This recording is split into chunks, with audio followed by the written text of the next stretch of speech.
wabarakatuh. Alhamdulillahirabbil alamin.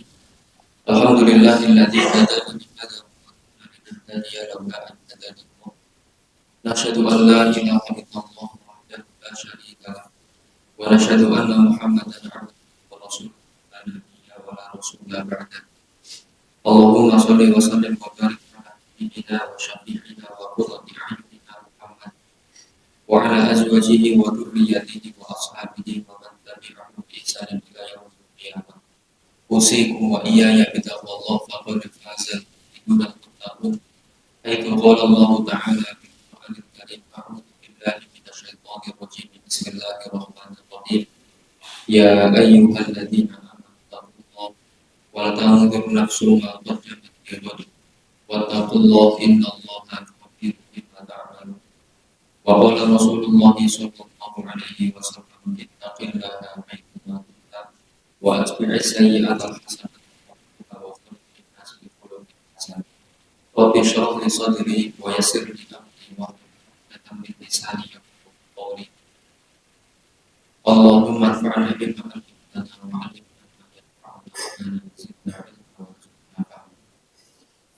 Alhamdulillahirabbil alamin. Bersyukur kepada Allah Subhanahu wa taala, Zat yang telah memberikan kita begitu banyak kenikmatan sampai hari ini. Alhamdulillah, mampukan kita untuk kembali bangun dari tidur malam kita.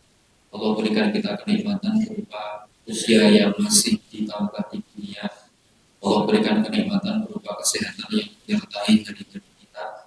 Yang semoga setiap kenikmatan yang Allah berikan kepada kita menjadikan kita semakin bersyukur kepada Allah Subhanahu wa taala.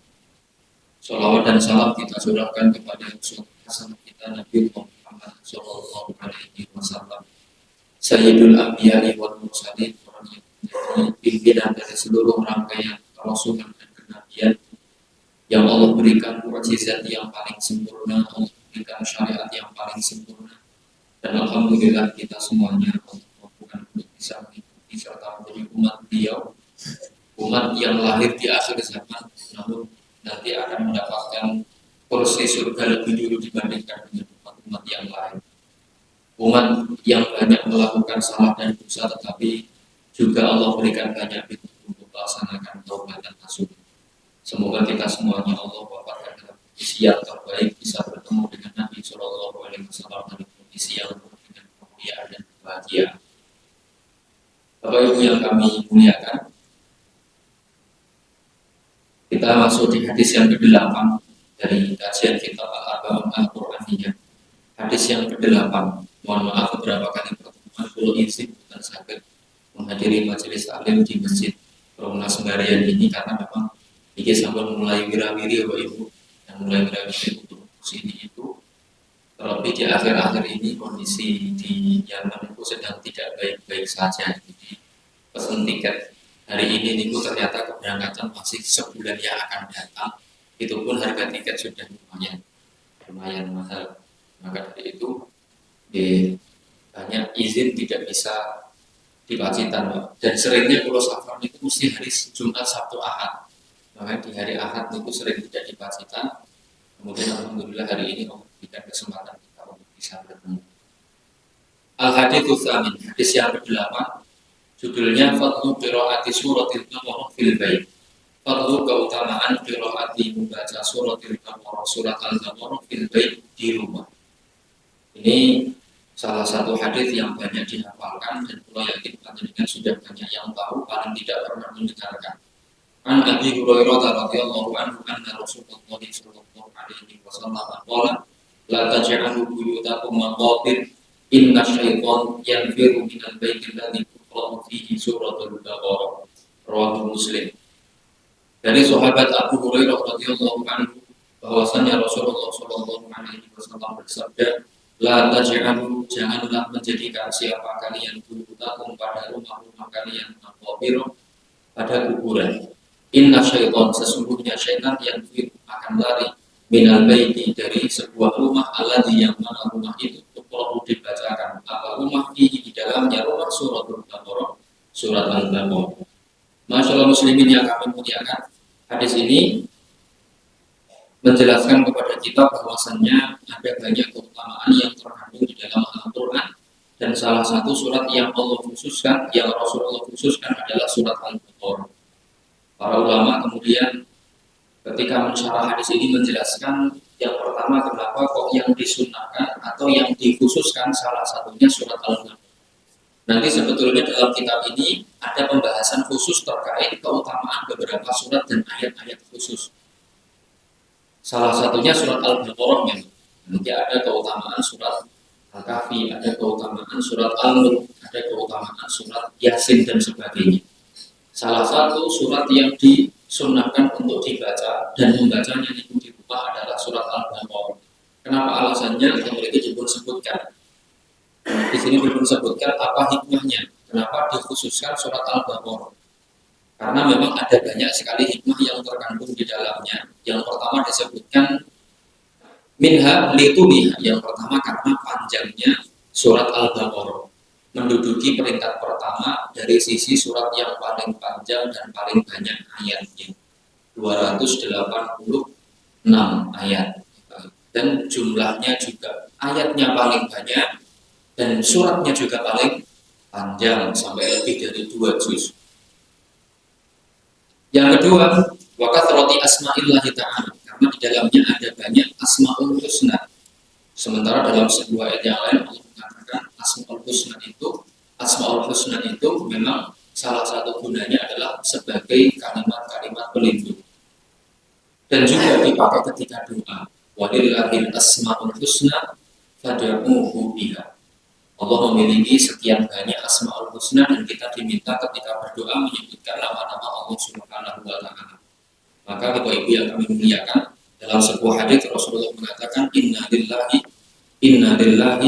tis'atan wa tis'ina isman. Sesungguhnya Allah memiliki 99 nama. Man ahsaha dakhalal jannah. Siapa yang menjaga, siapa yang memahami ayat-ayat bahkan nama-nama Allah tersebut, maka akan Allah masukkan ke dalam surga Subhanahu wa ta'ala. Kata para ulama, kalimat ahsa itu kalau diterjemahkan artinya bisa menjaga, tetapi makna sebetulnya adalah menghafalkannya, memahaminya, serta mengamalkannya. Yang paling sulit dari Asmaul Husna itu bukan menghafalkan, bukan memahami maknanya, karena itu mudah.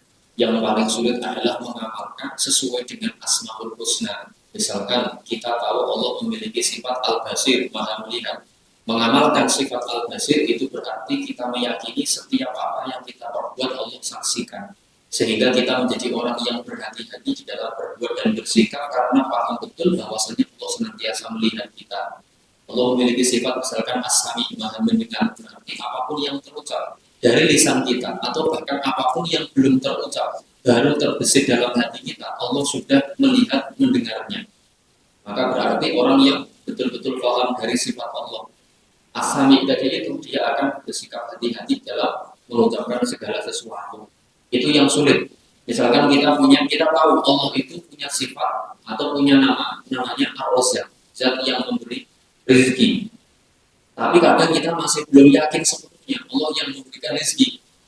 Misalkan ada seseorang yang di PHK dari kantornya, yang dipecat dari tempat kerjanya. Itu kalau dia masih memikirkan, ya Allah, ketika saya dipecat di PHK nanti anak istri saya makan apa. Itu berarti dia tidak 100% percaya bahwa itu adalah Ar-Razzaq, sang pemberi rezeki. Seandainya dia yakin, tentunya dia tidak akan pernah khawatir dengan apapun yang menimpa dan terjadi di atas karirnya. Karena dia yakin betul bahwasannya sebetulnya karir itu bukan hal yang menentukan anak istri bisa makan atau tidak. Karena banyak di antara manusia yang hartanya banyak, tapi dia nggak bisa makan. Dia harus makan lewat selang infus, dia harus makan lewat selang yang langsung masuk ke perutnya.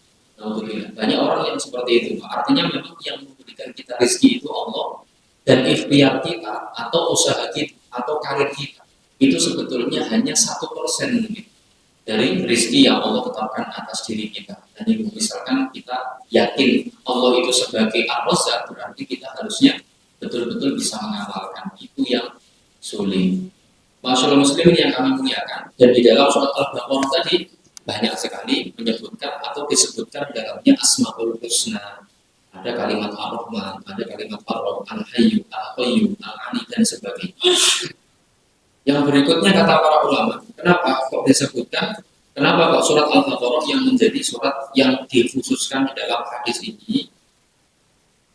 Yang berikutnya disebutkan wa fiha minal hikami wal asrar. Ada banyak hikmah-hikmah dan ada banyak sesuatu yang tersembunyi di dalamnya.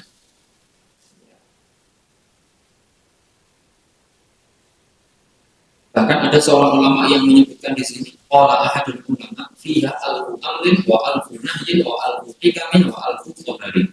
Di dalam surat Al-Baqarah itu tersimpan ribuan perintah, ribuan larangan, ribuan hikmah dan ribuan kabar dari Allah Subhanahu wa taala. Dan itu beberapa alasan kenapa dikhususkan surat Al-Baqarah. Sebetulnya Bapak Ibu, membaca Quran itu tidak ada pengkhususan. Artinya memang kita diperbolehkan dan disunahkan untuk membaca Quran secara utuh. Dan membacanya tidak ada pengkhususan tempat. Jadi aslinya Al-Quran itu seluruhnya mukjizat, seluruhnya kitab suci, seluruhnya ayat-ayat yang memang disunahkan, diperintahkan kita untuk membacanya. Tanpa pengkhususan surat dan tanpa pengkhususan tempat. Maka dimanapun panjenengan tinggal dan berada, kita masih diperintahkan untuk membaca Al-Quran. Tetapi kemudian memang ada hadis yang mengkhususkan surat tertentu dan mengkhususkan tempat-tempat tertentu. Memiliki yang Rasul khususkan adalah rumah. Dalam hadis ini Rasulullah menyebutkan la taj'alu buyutakum maqabir. Jangan kalian jadikan rumah-rumah kalian seperti kuburan. Kenapa Rasulullah membandingkan dengan kuburan? Karena kebanyakan kuburan itu kosong dari tilawatul Quran. Dan baik. Meskipun sekarang ya banyak kuburan yang dipakai untuk membaca Al-Quran, tapi memang rata-rata yang namanya kuburan itu jarang dibacakan Al-Quran di dalamnya. Makanya Rasulullah membandingkan rumah dengan kuburan. Jangan sampai rumah kalian seperti kuburan, kata Nabi. Yang kuburan itu jarang digunakan untuk membaca Al-Quran. Inna syaitan, sesungguhnya para syaitan yang biru akan lari terpirit-pirit dari sebuah rumah yang dibacakan surat Al-Quran. Bapak Ibu yang kami muliakan, yang pertama dalam hadis ini kita dimotivasi Nabi untuk menjadikan rumah menjadi salah satu saksi ibadah dan kebaikan kita. Dan tidak hanya membaca Quran, misalkan sholat sunnah itu bahkan Nabi menyarankan kita untuk dilaksanakan di rumah. Dalam sebuah hadis Rasulullah menyebutkan khairus sholati, sholat yang terbaik itu di rumah, Pak. Illa maktuban, kecuali sholat fardu. Maka sholat sunnah itu jenengan berikan porsi juga di rumah. Kalau misalkan jenengan rumahnya antara rumah dengan masjid itu dekat, misalkan mendengarkan adzan subuh, jenengan sholat fajarnya di rumah. Maka mungkin jenengan tidak ke masjid, tinggal sholat tahiyatul masjid. Atau jenengan nggak ada sholat maghrib, misalkan jenengan setelah zikir langsung pulang. Nanti sholat sunnahnya di rumah. Nabi dalam hadis menyatakan seperti itu. Kenapa? Karena ada banyak sekali hikmah. Ketika kita seorang laki-laki sholatnya full di masjid semuanya dan rumah tidak ada kenangan sholat sama sekali, yang pertama keluarga kita tidak akan pernah punya kenangan sholat dengan kita, tidak akan pernah tahu bahwa kita adalah orang yang rajin sholat, bukan kok untuk pamer, tapi lebih untuk kependidikan, terutama anak. Panjenengan punya anak yang masih kecil, umur 3 tahun, 4 tahun, itu butuh kenangan sholat dengan panjenengan, dengan kita. Ketika kita laki-laki semua sholatnya full di masjid, anak kita di rumah tidak pernah melihat bapaknya sholat. Dan Nabi menginginkan anak kita itu punya kenangan dengan kita terakhir sholat. Misalkan dari masjid pulang ke rumah, sang anak melihat bapak dari masjid, dari melaksanakan sholat sampai ke rumah masih sholat lagi. Oh, berarti sholat itu merupakan sesuatu yang enak. Buktinya bapak mengulang-ulangnya sampai di rumah masih sholat. Anak kita itu punya kenangan nonton. Sehingga anak-anak yang banyak melihat orang tuanya sholat itu bahkan tanpa diperintahkan sholat pun mereka sudah mencoba untuk membiasakan diri sholat karena tahu bapaknya sholat, ibunya sholat. Nah kadang-kadang orang tua hari ini kalau sering menemui bapak ibunya buatan turun sholat, tapi mereka curhat Ustaz pribadi anak kalau kok buatan turun sholat dan jadinya sholat mau buatan pak buatan Ustaz nggak pribadi. Oh bapak yang buatan sholat, bapaknya buatan sholat. Bahkan kalau pernah menyaksikan langsung pak. Itu anak itu seusia dengan saya dulu ketika kalau masih kecil. Bapaknya itu teriak-teriak, wah sholat dulu nak. Allah pak mau jenengan dibuatan sholat. Anaknya waktu dan bapaknya di pasrah, dia sama mobil mana mau aku yo orang sholat.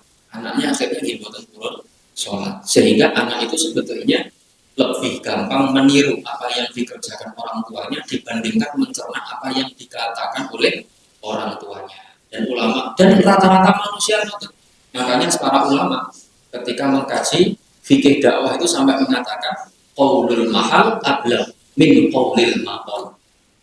Qaulul mahal, jadi ucapan perbuatan, artinya apa? Tingkah, sikap, akhlak itu ablag, lebih sampai, lebih mengena di hati min qaulil maqal dibandingkan dengan ucapan yang tercetak dari lisan. Nah, kadang-kadang kita itu tidak butuh memotivasi orang untuk sedekah dengan kalimat-kalimat dan hadis-hadis Nabi. Cukup kita mencontohkan mereka sedekah, mereka akan ikut-ikut sedekah. Kita kadang tidak perlu memerintahkan anak-anak kita untuk sholat. Cukup mereka menyaksikan kita sholat, mereka akan tertarik untuk ikuti dan melaksanakan sholat itu sendiri. Maka tadi yang pertama, kita memang Rasulullah perintahkan untuk banyak melakukan ritual ibadah di rumah. Salah satunya membaca Quran, juga tadi bahkan sholat. Yang kedua, kenapa kok di rumah? Karena nanti di hari kiamat setiap tempat yang kita gunakan untuk ibadah itu akan bersaksi. Idza zulzilatil ardu zilzalaha wa akhrajatil ardu athqalaha wa qala al-insanu ma laha yawma idzin tuhadditsu akhbaraha. Dunia itu nanti di hari kiamat kata Allah dalam Al-Qur'an, yawma idzin hari itu nanti akan tuhaddits, akan mengungkapkan akhbaraha setiap kabar-kabar yang mereka ketahui. Nah itu jadikan nanti bisa membuka tafsirnya. Salah satunya adalah mereka setiap jengkal tanah yang kita gunakan untuk ibadah atau untuk kemaksiatan nanti di hari kiamat akan menjadi saksi. Mereka berbicara di hadapan Allah terkait apa yang terjadi di atas mereka. Nah, maka dari itu Bapak Ibu, semakin banyak tempat yang kita gunakan untuk ibadah, semakin banyak kita berkeliling banyak tempat makan, semakin banyak tempat-tempat yang bersaksi atas kebaikan Pulau Panjenengan. Makanya Allah sekian kali memerintahkan kita dalam Al-Quran, fasiru fil ardh. Allah sering kali mengucapkan dalam Al-Quran, cobalah Anda berkeliling dunia, keluarlah dari tempat tinggal, keluarlah dari tempat kampung halaman, coba kelilingi dunia. Nanti Anda akan menyaksikan banyak sekali hal-hal yang menakjubkan. Salah satunya adalah tadi kita banyak mendapatkan kenangan dengan tempat-tempat yang baru, dan kita gunakan tempat itu untuk berbuat kebaikan, nanti akan bersaksi di hadapan Allah Subhanahu wa Ta'ala. Bahkan kalau kita sholat di masjid, salah satu hal yang hukumnya makruh itu menempati tempat sholat yang tengeriku terus di situ terus.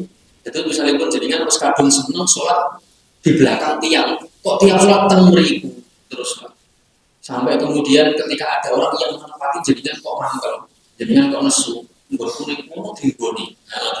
Itu hukumnya makruh.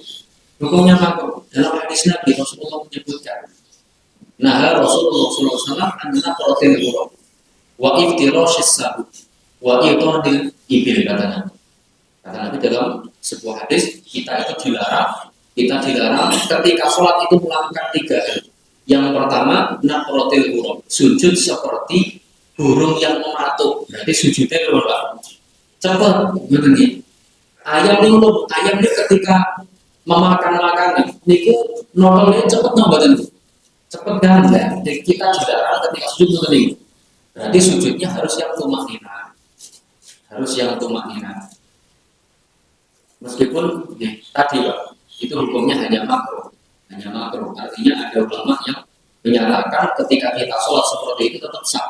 Jadi ketika ada ulama yang berpendapat bahwasanya tumakninah tidak termasuk dari rukun sholat, tapi kita dalam mazhab Syafi'i lebih mengikuti pendapat yang menyatakan tumakninah itu merupakan rukun dalam sholat. Meskipun nanti ini tidak sepakat, ada ulama yang menyampaikan tumakninah itu tidak termasuk rukun dalam sholat, hanya sebagai kewajiban yang menyertai rukun.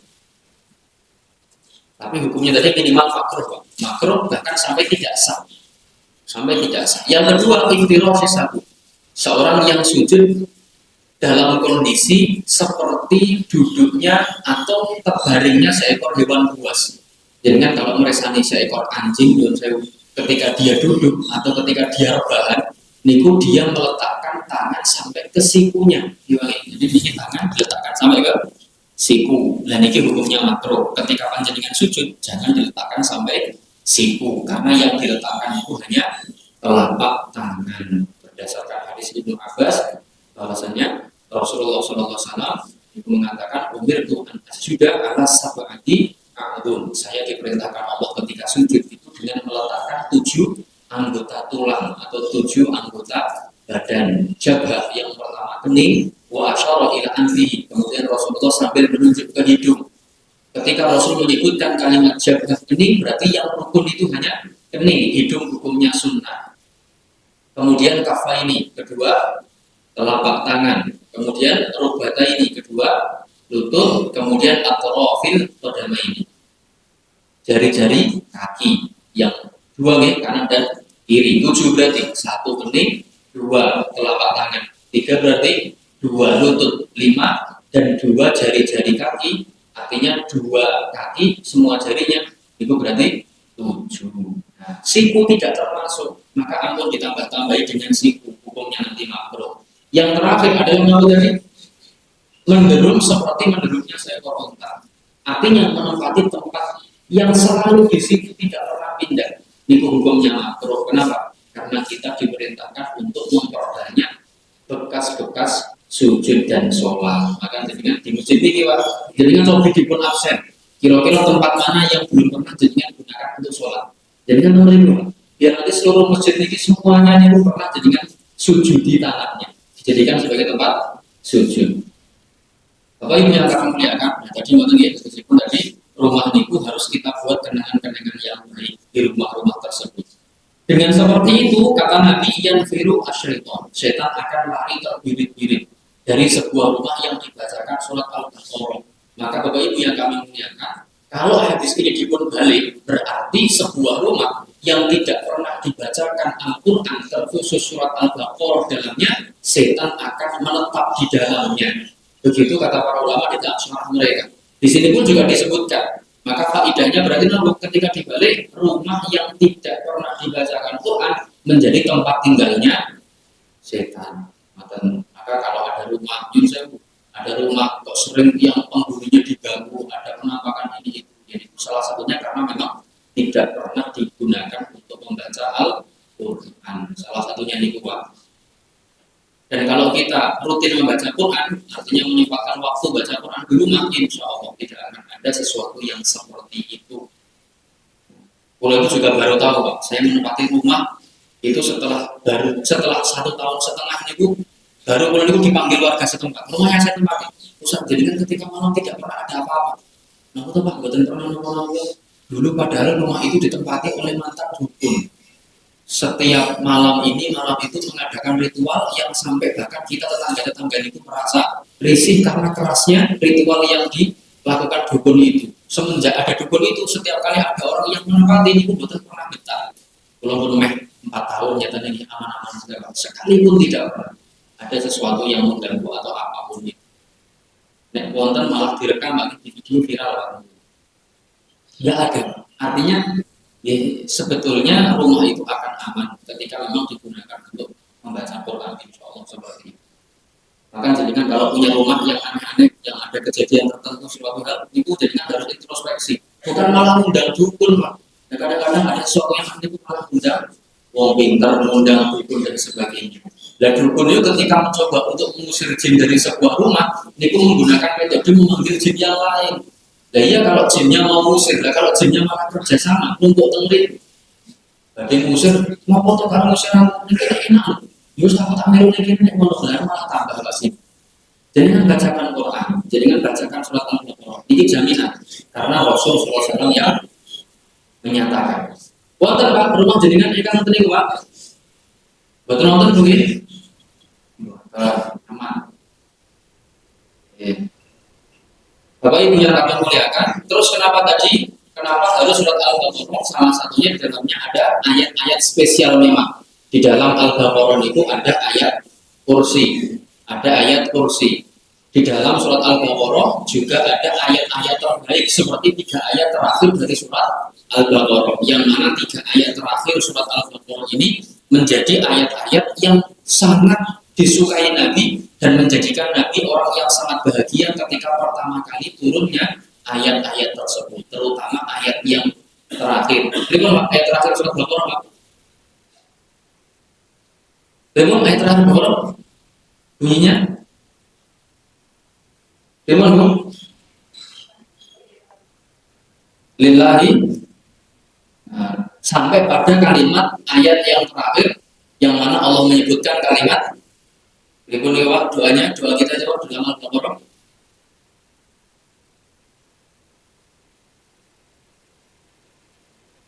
Lemon ayat terakhir apa? Doa la tu akhirni lemon innasina au akhbar. Nah, itu kalimat yang Rasulullah cintai, doa yang Rasulullah cintai. Jadi Allah mengajarkan kepada Nabi Shallallahu Alaihi Wasallam untuk diwariskan kepada seluruh umatnya. Kita diminta berdoa kepada Allah, ya Allah, apabila kami berbuat salah, tolong jangan Engkau siksa kami. Itu doa yang luar biasa loh. Kenapa? Karena kita itu orang yang pasti berbuat salah. Kita itu orang yang pasti berbuat salah. Tetapi kita diminta oleh Allah untuk berdoa dengan kalimat, ya Allah, jangan Engkau hukum kami ketika kami nanti berbuat salah. Dan kita pasti berbuat salah. Otomatis kalau kita nanti berbuat salah sudah mendapatkan perlindungan karena kita sudah minta sebelumnya. Yaitu kalimat yang Rasulullah cintai, yang ketika turun ayat ini Rasulullah itu senang sekali, ya Allah, senangnya luar biasa. Karena Nabi itu seumur hidupnya beliau berusaha bagaimana caranya menjadikan umat-umat beliau terampuni dari dosa. Lalu Allah jawab dengan doa yang menjadikan umat ini terampuni dosanya bahkan sebelum berbuat dosa. Itu makanya surat Al-Baqarah kita banyak membaca di rumah untuk menjadikan rumah kita aman dari gangguan-gangguan syaitan. Masyaallah muslimin yang kami muliakan, kemudian dalam kitab ini Pak disebutkan, ya, meskipun ini pendapatnya ulama Pak, nanti akan ada pendapat lain yang menyeimbangkan pendapat ini. Disebutkan memiliki kalimat lata jikalau buyutakum maqabir, jangan engkau jadikan rumah-rumah kalian kuburan. Niku disebutkan memiliki dalun ala annal maqabir la yuqra'u fihal Qur'an. Kalimat Nabi, jangan engkau jadikan rumah-rumah kalian seperti kuburan, itu menunjukkan berarti tidak boleh membaca Al-Quran di kuburan. Wa fihi raddun ala man ajazat tilawah. Maka kalimatnya Nabi ini menjadi sebuah hal untuk menolak atau untuk menutup setiap peluang orang yang menyatakan bolehnya membaca Quran di kuburan. Walau ajazat tilawah, seandainya diperbolehkan membaca Quran di kuburan, lama sohat tasbih hina idin, maka tidak mungkin Rasul menyandingkan atau mengkomparasikan antara rumah dengan kuburan. Nah, sekali lagi ini pendapatnya salah seorang ulama, meskipun nanti ada ulama yang lain yang menyebutkan membaca Quran itu tanpa batas, dimanapun boleh, termasuk di kuburan. Ya, meskipun membaca Quran yang terbaik yang sampai sekarang kita yakini itu di tempat-tempat yang baik seperti di masjid, di rumah. Tapi apakah tidak boleh membaca Quran di luar masjid? Boleh. Apakah tidak boleh membaca Quran di luar rumah? Boleh. Jadi kan dimanapun baca Quran itu boleh. Dan sekarang kaum muslimin itu tergiring dengan sebuah opini ibadah niku di masjid. Jadi kan jarang tuh meresani piantun ingkang baca Quran di terminal atau di dalam bis atau di dalam kereta. Jarang tuh Mbak. Atau bahkan mungkin kita tidak pernah menjumpai orang yang membaca Quran sambil di dalam kereta. Orang yang baca Quran sambil tunggu bis di terminal itu jarang kita temui. Kenapa? Karena seakan-akan kita tergiring bahwasanya ibadah itu tempatnya hanya di masjid. Padahal mboten. Para sahabat dulu sambil jualan sambil baca Quran. Imam Abu Hanifah itu seorang pedagang. Ketika beliau berdagang itu sambil belajar biasa. Sambil dagang sambil buka kitab ini biasa. Nah sekarang kita sambil dagang sambil ngaji mawon, malu. Dulu hal ini hal yang sangat biasa. Di pasar-pasar mereka baca Quran itu hal yang sangat wajar. Maka ini yang harus kita kembalikan. Yang namanya ibadah itu tidak ada batasan tempat dan waktu. Nah, kita apalagi yang sifatnya mutlak tanpa batasan waktu seperti tilawatul Quran, kita diperbolehkan untuk melaksanakan hal ini, melakukan ibadah ini dimanapun. Kalau bisa malah di tempat yang umum, atau justru Sekarang ini justru di tempat-tempat yang umum seperti itu menjadi tempat yang mungkin baca Quran itu pahalanya lebih banyak. Kenapa? Karena dengan kita baca Quran di tempat-tempat umum seperti itu menjadikan orang itu termotivasi. Ya Allah, ternyata masih ada orang yang baca Quran di tengah-tengah nunggu bis di terminal. Sementara saya di rumah saja jarang baca Quran. Kadang-kadang kita itu malah bisa memberikan kesan motivasi ketika kita melaksanakan ibadah di tengah-tengah halayak umum. Di tengah-tengah halayak umum. Jadi kan pernah pulau cerita nih, ketika kita ikut daurah, hataman kitab Sahih Bukhari, Pak. Syekhnya itu sambil di depan seluruh jamaah yang ikut. Hari itu yang ikut sekitar 2000-an, Pak. Santri dari seluruh Indonesia, ada yang dari Malaysia, ada yang dari Brunei bahkan. Beliau itu punya wakil yang melanjutkan membaca kitab Sahih Bukhari, yang kemudian ketika beliau ingin melaksanakan sholat sunnah itu diwakilkan, diminta bacakan. Beliau itu sholat di atas panggung, dan kebetulan kita itu tempatnya di kiblat. Beliau berarti syekh itu sholatnya menghadap ke kita, di atas panggung, dan sholatnya lama. Sholat duhur itu per rakaat mungkin sampai 15 menit per rakaatnya. Malam juga mau sholat tahajud, karena kita baca kitab Sahih Bukhari sampai jam 1 malam. Dulu mulai jam 10 itu sholat, sampai jam 12 itu sholat. Di atas panggung menghadap ke seluruh jamaahnya. Tanpa rasa ragu, tanpa rasa malu, tanpa rasa perkewo, beliau dengan PD-nya juga hal itu merupakan hal yang sangat biasa dilakukan. Nah, coba kalau panjenengan misalkan tengah ngisi seminar, Pak, misalkan kali bubaran tengah ngisi seminar dan jenengan sholat, teriku sholatnya, bagaimana kira-kira? Ini luar biasa, bagi mentalnya luar biasa, betul-betul tidak merasa malu. Dan memang seperti itu harusnya. Ibadah itu tidak ada batasan ruang dan waktu. Jadi kita itu kadang-kadang tergiring opini ibadah hanya di tempat-tempat tertentu, itu hal yang kurang tepat. Oke, wallahu a'lam bishawab. Ini dari hadis yang ke-8 yang kami sampaikan. Semoga bisa menjadi suatu ilmu tambahan yang bisa kita amalkan. Maka pesan terakhir, jangan lupa senantiasa menyempatkan waktu untuk tilawatul Quran di setiap hari kita, dan semoga Allah senantiasa berikan kita keistiqomahan untuk menguasai lisan kita dengan membaca Quran. Intinya Bapak Ibu, hidup kita itu cuma sebentar dan amal ibadah kita itu masih kurang, maka monggo kita saling menopang semangat satu sama lain untuk memperbanyak amal soleh, dan kita berlomba-lomba siapa nanti di hadapan Allah yang memiliki pahala yang paling banyak. Mereka lah orang yang paling pantas untuk menyombongkan diri di hadapan Allah Subhanahu wa Ta'ala di hari kiamat nanti. Bila wonten pertanyaan, kami persilakan.